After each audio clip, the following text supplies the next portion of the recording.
नमस्कार, ये आकाशवाणी पटना है। अब आप रचना सहाय से प्रादेशिक समाचार सुनिए। पहले मुख्य समाचार। कोरोना संक्रमण को फैलने से रोकने के लिए देश भर में कल से 4 दिवसीय टीका उत्सव की हो रही है शुरूआत। प्रदेश में पिछले 24 घंटों के दौरान कोविड-19 के 2000 से अधिक नए मामलों की पुष्टि हुई है। सबसे अधिक संक्रमण के मामले पटना जिले में दर्ज किए गए। किशनगंज के नगर थाना प्रभारी की पश्चिम बंगाल के पंतापाड़ा में पीट कर हत्या, बंगाल पुलिस ने 3 आरोपियों को गिरफ्तार किया। और मौसम विभाग ने अगले 24 घंटों के दौरान राज्य के पूर्वी हिस्से में कुछ स्थानों पर हल्की बारिश की संभावना जताई। कोविड मरीजों की संख्या फिर से बढ़ रही है, इसलिए सभी श्रोताओं से अपील है कि कोई भी कोताही न बरतें।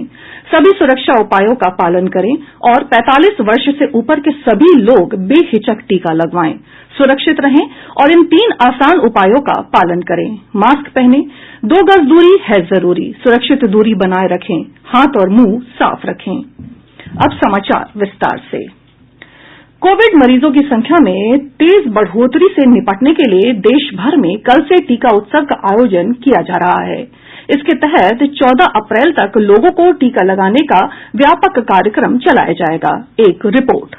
देश में कोरोना के मामले बीते कुछ दिनों से बेहद तेजी से बढ़ रहे हैं। इसकी गंभीरता को देखते हुए प्रधानमंत्री नरेंद्र मोदी ने सामूहिक टीकाकरण कार्यक्रम का आह्वान किया है। टीका उत्सव के रूप में मनाए जाने वाले इस कार्यक्रम की शुरुआत कल से होगी, जो कि इस महीने की 14 तारीख तक जारी रहेगा। यह दिन इसलिए भी खास है क्योंकि 11 अप्रैल को प्रसिद्ध समाजसेवी ज्योतिबा फूले की जयंती है और 14 अप्रैल को बाबा साहेब अम्बेडकर की जयंती देश भर में मनाई जाएगी। प्रधानमंत्री नरेंद्र मोदी ने युवाओं से आग्रह किया है कि वे बड़ी तादाद में आगे आकर कोविड टीकाकरण के लिए पंजीकरण करवाने में वरिष्ठ नागरिकों और उन लोगों की मदद करें जो टीके के लिए योग्य घोषित किए गए हैं। 11 अप्रैल ज्योतिबा फुले जी की जन्म जयंती है और 14 अप्रैल बाबा साहब अम्बेडकर जी की जन्म जयंती। क्या हम 11 अप्रैल से 14 अप्रैल पूरे अपने राज्य में टीका उत्सव मना सकते हैं? एक पूरा वातावरण क्रिएट कर सकते हैं टीका उत्सव का। एक विशेष अभियान चलाकर हम ज्यादा से ज्यादा एलिजिबल लोगों को वैक्सीनेट करें, जीरो वेस्टेज तय करें। हम 3-4 दिन जो है टीका उत्सव में जीरो वेस्टेज हो, वो भी हमारी वैक्सीनेशन कैपेसिटी को बढ़ा देगा। योग्य घोषित किए गए लोग कोविन पोर्टल और आरोग्य सेतु ऐप की सहायता से भी टीकाकरण के लिए पंजीकरण करा सकते हैं। इसके अलावा वे टीकाकरण केंद्रों पर भी जाकर पंजीकरण करवा सकते हैं। तेजी से बढ़ते कोरोना के मामलों को रोकने के लिए लोगों से अपील है कि वे टीकाकरण के लिए आगे आएं और बेहिचक टीका लगवाएं। भूपेंद्र सिंह, आकाशवाणी समाचार। प्रदेश में टीका उत्सव के दौरान 4 लाख लोगों को टीका लगाया जाएगा। मुख्यमंत्री नीतीश कुमार ने कोविड महामारी की रोकथाम के लिए लोगों से टीके लगवाने की अपील की है। 11 से 14 के बीच जो टीकाकरण का काम है, ये काम जरा और ज्यादा होना चाहिए। तो हम लोग प्रतिदिन अब इसको कर रहे हैं और संख्या बढ़ाते जा रहे हैं और सब लोगों को प्रेरित कर रहे हैं कि भाई 45 साल से और उससे अधिक जितनी लोगों की उम्र है, सब लोग अपना जरूर करा लें टीकाकरण। इसके लिए लोगों को प्रेरित किया जा रहा है और हम लोगों ने तय कर दिया है कि भाई ये 4 दिन जो होगा इसमें तो जरूर 4 लाख तक करेंगे, लेकिन इसके अलावा भी सब लोगों को प्रेरित करके जितने और टीकाकरण की जरूरत है, राजधानी से लेकर के नीचे के स्तर तक सभी जगहों पर टीकाकरण का प्रबंध किया जा रहा है।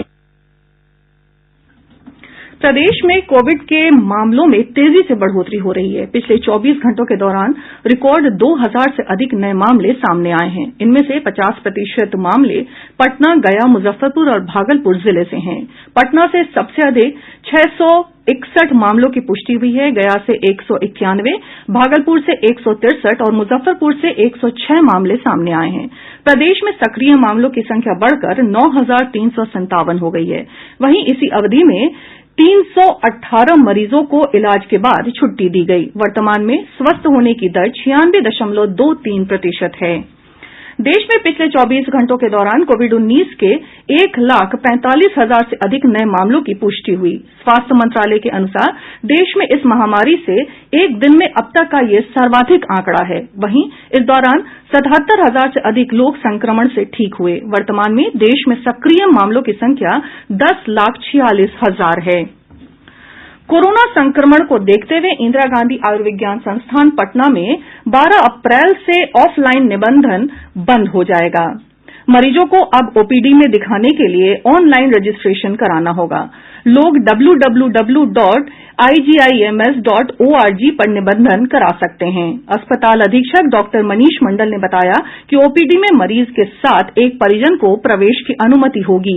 वहीं पटना के अगमकुआं स्थित आरएमआरआई में ओपीडी सेवा 18 अप्रैल तक बंद रहेगी। संस्थान के निदेशक डॉक्टर कृष्णा पांडेय ने बताया कि 3 कर्मियों के कोविड पॉजिटिव पाए जाने के बाद ये फैसला लिया गया है।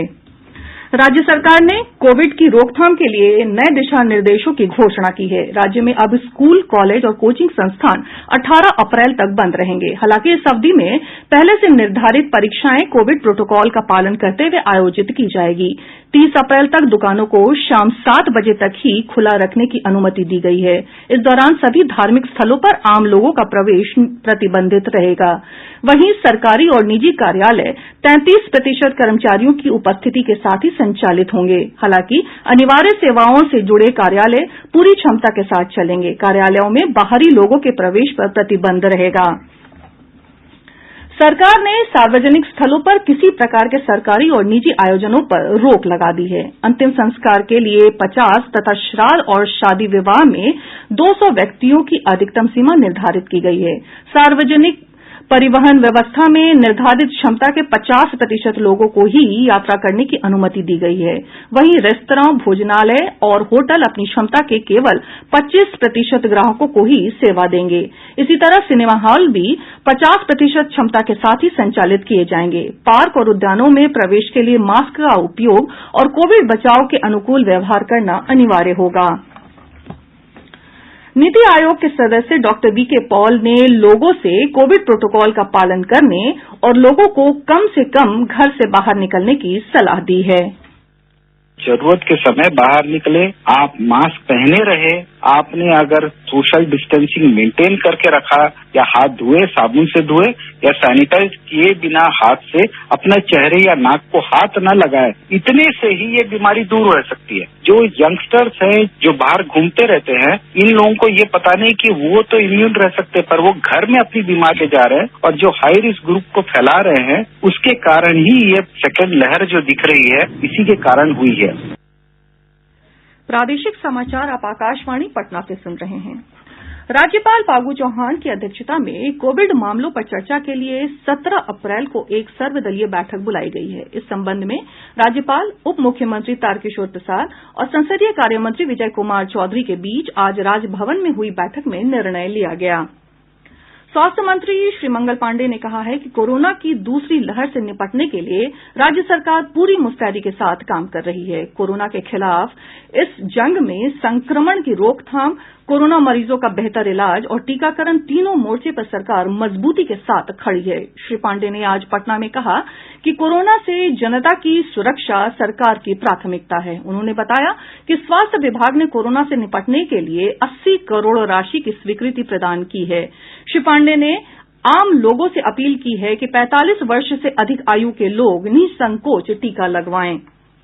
किशनगंज के थाना प्रभारी अश्विनी कुमार की हत्या के मामले में पश्चिम बंगाल पुलिस ने 3 आरोपियों को गिरफ्तार कर लिया है। उल्लेखनीय है कि कल मोटरसाइकिल लूट की घटना को लेकर सीमावर्ती पश्चिम बंगाल के पंतापाड़ा में छापेमारी करने गए किशनगंज के नगर थाना प्रभारी की वहां मौजूद ग्रामीणों ने पीट कर हत्या कर दी थी। पुलिस महानिदेशक एसके सिंघल ने गिरफ्तारी की पुष्टि करते हुए कहा है कि अन्य अपराधियों की तलाश की जा रही है। श्री सिंघल ने बताया कि मुख्यमंत्री के निर्देश पर मृतक थाना प्रभारी के आश्रित को अनुकंपा के आधार पर तत्काल नियुक्ति का निर्देश जारी किया गया है। वहीं उनके परिजनों को अनुग्रह अनुदान की राशि भी दी जाएगी। भाजपा के प्रदेश अध्यक्ष संजय जायसवाल ने किशनगंज नगर थाना अध्यक्ष की पीट कर हत्या के मामले में पश्चिम बंगाल के राज्यपाल को पत्र लिखा है। पार्टी अध्यक्ष ने बताया कि राज्यपाल से इस मामले में कड़ी कार्रवाई करने का अनुरोध किया गया है। चक्रवाती हवा के प्रभाव से राजधानी पटना सहित राज्य के अधिकांश भागों में कम दबाव का क्षेत्र बना हुआ है। पटना मौसम विज्ञान केंद्र के वैज्ञानिक एसके मंडल ने बताया कि अगले 24 घंटों के दौरान मौसम की वर्तमान स्थिति बनी रहेगी। वहीं राज्य के पूर्वी हिस्सों में कुछ स्थानों पर बादल छाये रहने और बारिश की संभावना है। राज्य के उत्तर पूर्व भाग में दक्षिण पूर्वी हवाओं का प्रवाह जारी है, जबकि शेष भागों में उत्तर पश्चिमी एवं पश्चिमी हवाओं का प्रवाह आज से स्थापित हो चुकी है और यह अगले 2 दिनों तक जारी रहेगी, जिसकी गति 8 से 10 किलोमीटर प्रति घंटा हो सकती है। साथ ही बंगाल की खाड़ी से नमीयुक्त हवा का प्रवेश होना राज्य में कल से बंद हो जाएगा। वर्तमान में एक चक्रवातीय संचलन बिहार एवं झारखंड के आसपास 1.5 किलोमीटर पर बना हुआ है। इन सबके वजह से अगले 24 से 48 घंटों में राज्य के कुछ जगहों में आंशिक बादल छाए रह सकते हैं एवं दिन के तापमान में आंशिक वृद्धि की संभावना है। 2 दिन बाद दक्षिण बिहार के कुछ स्थानों पर गर्म हवा चलने का पूर्वानुमान है। मुख्यमंत्री नीतीश कुमार ने किसानों के हित में राज्य में पहली बार दाल खरीदने की घोषणा की है। राज्य सरकार 15 अप्रैल से 15 मई तक दाल की खरीद करेगी। इसके तहत 1.43 लाख क्विंटल चना दाल और 3.25 लाख क्विंटल मसूर दाल की खरीद की जाएगी। दोनों दालों का समर्थन मूल्य 5,100 रुपये क्विंटल तय किया गया है। दरभंगा हवाई अड्डे के विकास और विस्तार को लेकर मुख्यमंत्री नीतीश कुमार ने आज एयरपोर्ट अथॉरिटी ऑफ इंडिया के अधिकारियों के साथ उच्च स्तरीय बैठक की। बैठक के बाद जिलाधिकारी डॉक्टर त्यागराजन एसएम ने बताया कि हवाई अड्डे के विस्तार के लिए 54 एकड़ भूमि अधिग्रहण का प्रस्ताव दिया गया है। भोजपुर जिले के गढ़हनी थाना क्षेत्र के खरईचा गांव के पास एक अनियंत्रित ट्रैक्टर के पलट जाने से 2 लोगों की मौत हो गई। घटना से आक्रोशित लोगों ने आरा अरवल मुख्य मार्ग पवना के पास जाम कर हंगामा किया। घटनास्थल पर जाम हटाने गई पुलिस टीम के साथ प्रदर्शनकारियों की हिंसक झड़प हो गई। झड़प के दौरान आक्रोशित लोगों ने अंचलाधिकारी के वाहन में आग लगा दी। इस घटना में 2 पुलिसकर्मी घायल हो गए। पश्चिम चंपारण के बगहा पुलिस अधीक्षक किरण कुमार यादव ने वाहन जांच के नाम पर रिश्वत लेने के आरोप में नौरंगिया थाना के एएसआई वर्मा कुमार को निलंबित कर दिया है। वहीं जिला के बगहा थाना में तैनात पुलिस अवर निरीक्षक अमरजीत कुमार को भी कर्तव्य में लापरवाही बरतने के आरोप में पुलिस अधीक्षक ने निलंबित कर दिया है। इधर समस्तीपुर के प्रभारी पुलिस अधीक्षक अशोक प्रसाद ने लूट के मामले को चोरी का मामला बताकर प्राथमिकी दर्ज करने वाले कल्याणपुर के थानाध्यक्ष ब्रज किशोर सिंह को निलंबित कर दिया है। नालंदा जिले के नूरसराय थाना क्षेत्र के मियार गांव स्थित एक पाइप फैक्ट्री में करंट लगने से एक कर्मी की मौत हो गई। कटिहार जिले के सालमारी थाना क्षेत्र में व्यवसायी और राजद नेता निर्मल बुबना की हत्या मामले में पुलिस ने 3 लोगों को गिरफ्तार किया है। और अंत में मुख्य समाचार एक बार फिर। कोरोना संक्रमण को फैलने से रोकने के लिए देश भर में कल से 4 दिवसीय टीका उत्सव की हो रही है शुरुआत। प्रदेश में पिछले 24 घंटों के दौरान कोविड-19 के 3,000 से अधिक नए मामलों की पुष्टि हुई है। सबसे अधिक संक्रमण के मामले पटना जिले में 1,431 मामले दर्ज किए गए हैं। किशनगंज के नगर थाना प्रभारी की पश्चिम बंगाल के पंतापाड़ा में पीट कर हत्या। बंगाल पुलिस ने 3 आरोपियों को गिरफ्तार किया। और मौसम विभाग ने अगले 24 घंटों के दौरान राज्य के पूर्वी हिस्सों में कुछ स्थानों पर हल्की बारिश की संभावना जताई। इसके साथ ही आकाशवाणी पटना से प्रसारित प्रादेशिक समाचार का ये अंक समाप्त हुआ। कोविड-19 से बचाव और सुरक्षित रहने के 3 उपाय। मास्क लगाएं, 2 गज दूरी है जरूरी, सुरक्षित दूरी रखें, हाथ और मुंह साफ रखें।